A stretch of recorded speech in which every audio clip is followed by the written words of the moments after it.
Tonight, we discussed being the best mother for your child. We discussed it on 2 levels, knowing you are the correct mother, and this is the correct child, and also trust. Trust creates reality. Trust God for this child, his growth, her maturation, and that you and they will all survive their childhood. Hope you enjoy, and if you know someone that could benefit, feel free to share. We're in the middle of talking about this idea of the prayer in the public schools. So the Rebbe was saying that children need to start their day with an awareness of God. And if they don't start their day with an awareness of God, then they're going to grow up thinking the world is a jungle. And in a jungle, it's just the bigger bully is the one with the power. And the Rebbe was warning very strongly, if you look back at those talks, what's going to happen in the public schools if we don't allow these children to start off with this moment of prayer, with this moment for God. You know, remember the slogan people say, like, it's good enough for our dollars, you know, and our dollars we say, in God you trust. It should be good enough for our kids, that we should allow our children to have this moment to think about God and connect to God. And there were some isolated schools that did it. I know, like, they were really pushing. Maybe some schools in New York did it, and they really said they saw good results, because when a child starts off the day thinking about God, it's going to be a different day than if they, like the Rebbe said, if they just think the world is a jungle, which is you know, what is now the message they're being given. You know, there's no God. There's no divine force, so who rules? Just the bigger bully, the one that has more power. And then you unfortunately have these disturbed children who do these horrible things. I think, like, if you look at the dates on the talks, the Rebbe's talks, then it really very much jives. Those same children a few years later are the ones that are shooting up each other in these schools. So we definitely need it, and hopefully the 2 of you and everyone else who's going to be watching this class definitely is very, very focused on making sure there's an awareness of God in their home, an awareness of God for their children, and their children know the world is not a jungle. There's a master to this world, and just knowing there's a master to this world already makes you look at the world in a different way. It makes you know that it's God's world. It's a safe world. I mean, if you didn't know it was God's world, this world is a really scary place.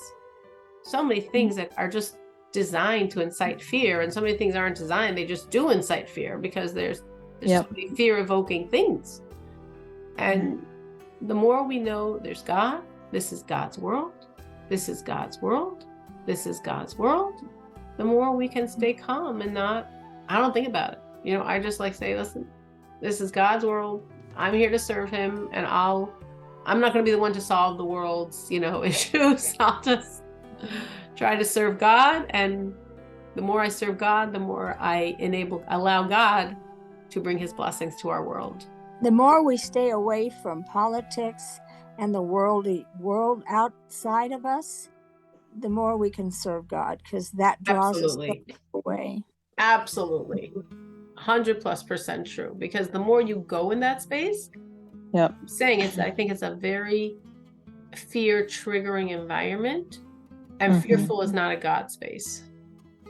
It's like the antithesis. The world. I was shocked on the holidays. I was telling Danielle, I actually went to New York with my family for the entire Sukkot holiday, which means 9+ days. And the holiday itself was 9 days. So I guess we were there about 10-ish days. And I did 2 gatherings there. And one of the gatherings, I was speaking with a woman who's a woman I know, you know, a respectable person in the community. And she's telling me how she's storing cans and investing in gold. And she's like, "You're not doing that?" I'm like, "No." I said, "I don't think about these things. I trust God. I don't want to think about all of these things. These things don't help my service of God. I'm here to serve God. That's why I'm in this world. Everything else is just peripheral." So I totally agree with you, Dixie. I think the more you put your head in that, the more it stymies you, and the less you can be joyous and confident and trusting and serve God. I just let my family decide who I'm going to vote for, because I pretty know. Because I mean, they're on the same page as I am. I'll just, you know. They'll let you know. Yeah. Yeah.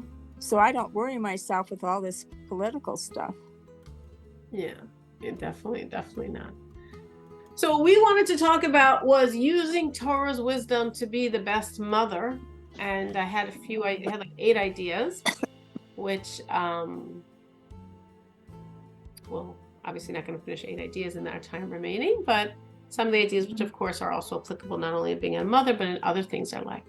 So a very foundational idea that I think is really important for all of us, no matter what age our children are, is knowing I am the correct mother for this child, however old this child is. I'm the correct mother for this child, and this child is the correct child for me, meaning I have what the child needs. I have the tools, I have the wisdom, I have the strength, and my child has what I need. My child, everything, all my child's weaknesses and maybe strengths are designed to help me grow, to nurture me. God does everything very deliberately. We all have different strengths. Every child, on one hand, needs the same thing, and every child has unique needs. And what my child uniquely needs, I can give them. And all of my children, my child, which by me is my children's weaknesses, are all also deliberate, designed to help me grow. Very often, my child's weakness is my weakness, magnified.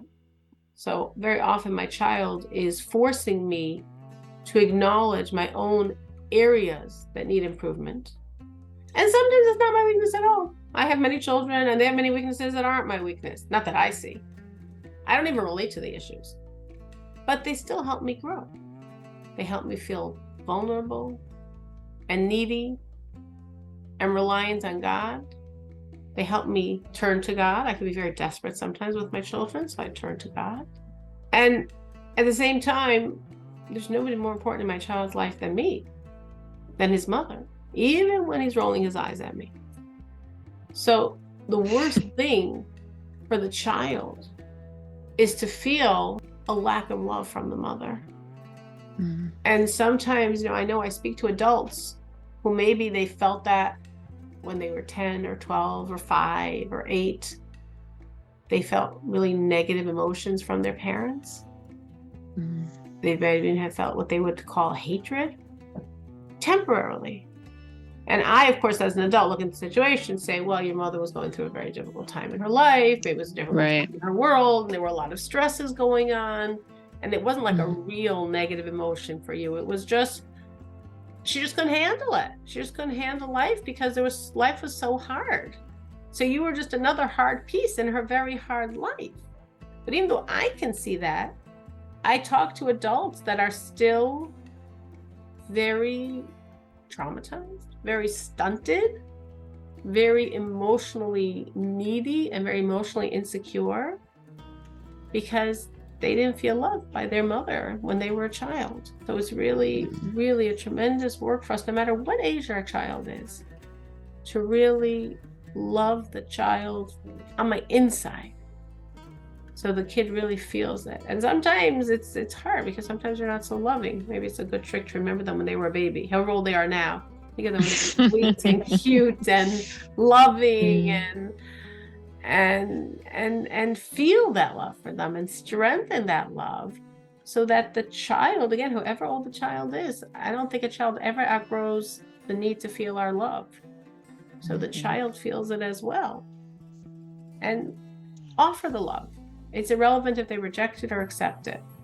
You offer the love, they got the love. That is, I think, a very huge initial piece in terms of really being that mother for the child, is really being able to love your child no matter what they're doing and no matter how different their choices might be than the choices you want them to make. We could still give them love, and I think we can think of God, because God is so tolerant of us, right? God isn't like, no, you messed up today, bye, you're out, come back to me when you shape up. That's not how God treats us. God tolerates our mistakes, though we make them again and again and again. God extends love to us. We're focused on him, or if we space out on him again and again and again. And I really think that's a tremendous model for being a godly person, how we should treat our children. Because I feel very secure in God's love for me if I deserve it or not, if I'm worthy of it or not. And we would want our children to feel very secure in our love for them if they deserve it or not, if they're worthy of it or not. Mm-hmm. So that was my first major point. I said I have 8, and I'm definitely not finishing 8 in the next 10 minutes. My second point is trust, meaning, and this doesn't only apply to children. I'm going to talk about children here, but it really applies to many things. We all very often speak about trust, and there are many areas of our life that we have a lot of trust of God. And then there's certain areas of our life that we just don't relate that area to trust. And we don't trust God in that area, and we're nervous, and we take ownership, and we worry. I remember this very, very strongly. I might have shared this incident many years ago, because my daughter is now like almost 22, and maybe was like even 14, 13 when it happened. 15, I don't know. But I had a situation, it was Passover, and on Passover, we don't buy products, so if we run out, we're done. And in many years, I have the same situation. I don't have enough oil. And it was like many years, I just didn't have enough oil.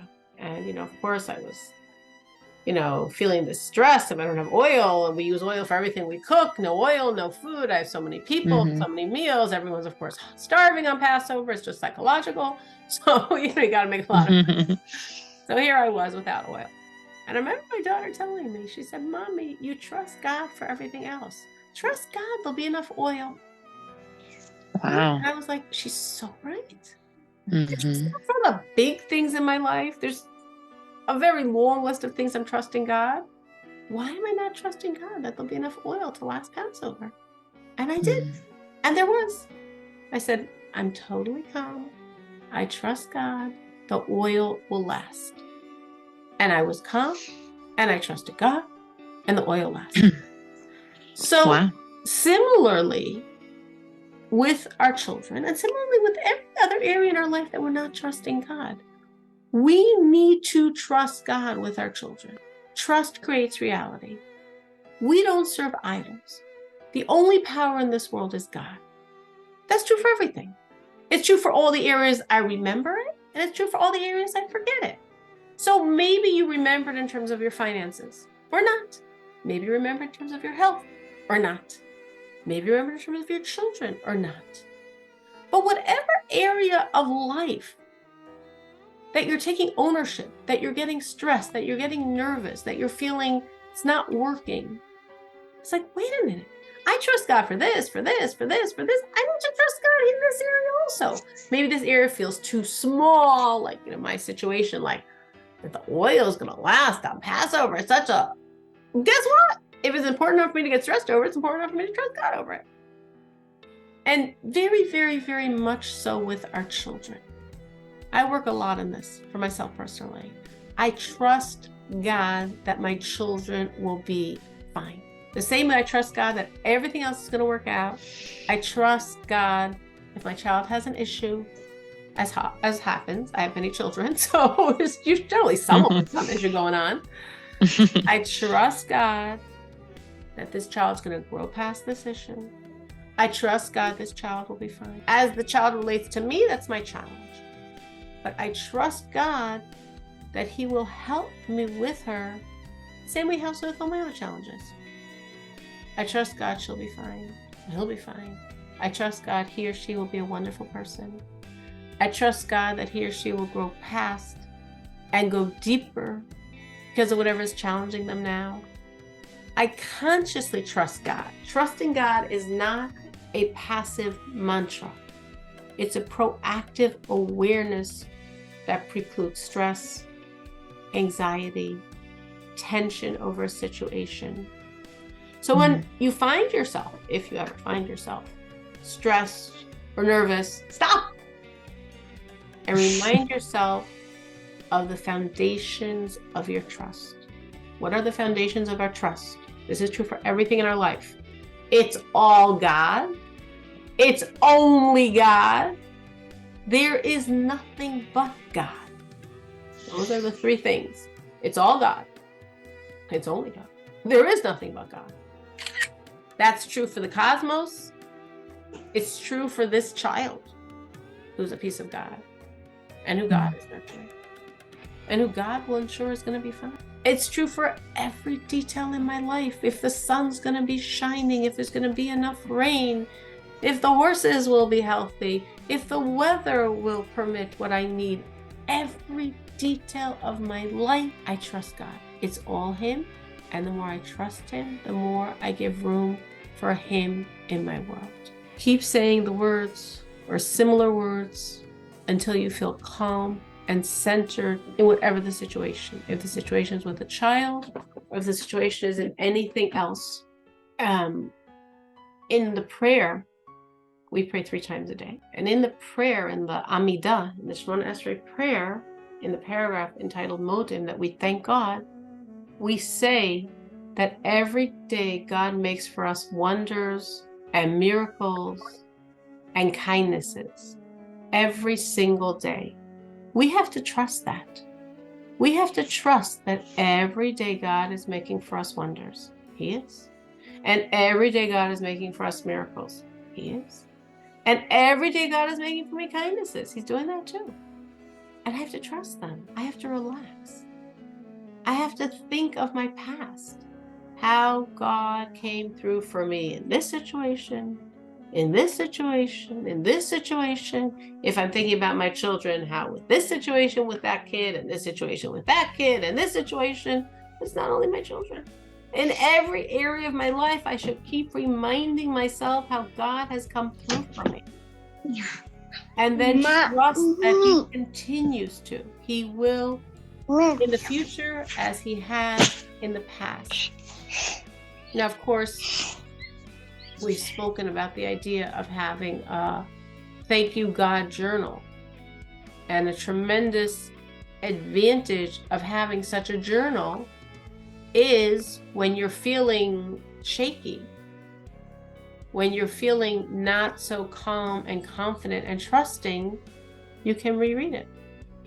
And you reread enough pages until you start trusting, because you see so clearly how God has been there for you. You could have a miracle journal or a miracle document. You feel shaky, reread all the miracles you've experienced. And as you're rereading all the miracles, it trains your eyesight. It sharpens your vision. You can trust God did this for me, and He did this for me, and He did this for me, and He's doing this now for me. Trusting God is not denial. If you're not doing anything with the issue, it's denial.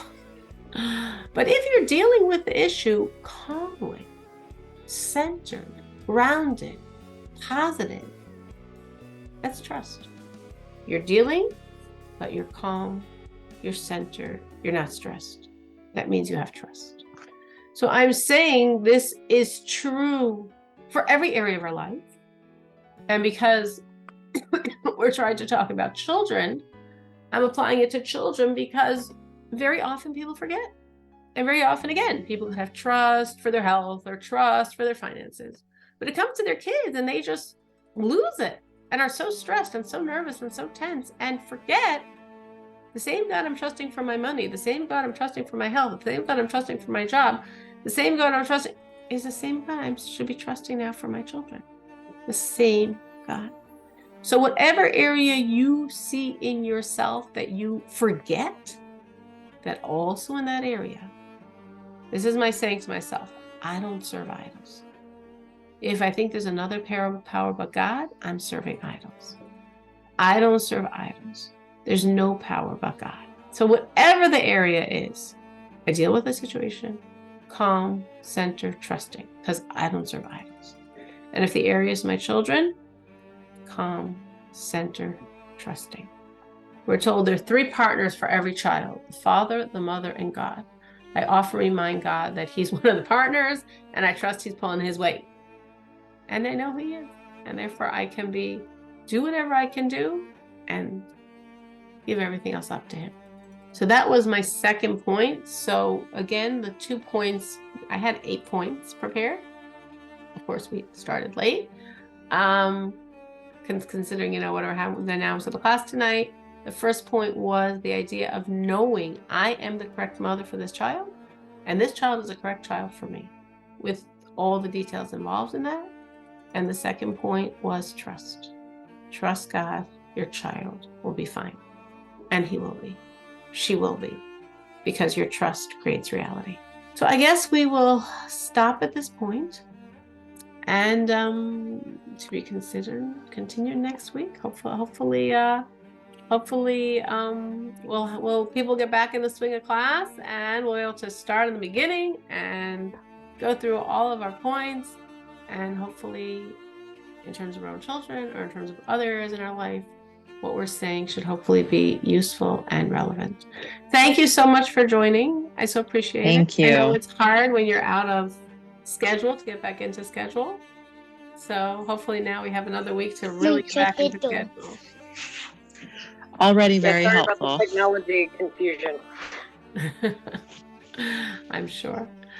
Be well. Take care. Have a good week. Thank you. Thank you.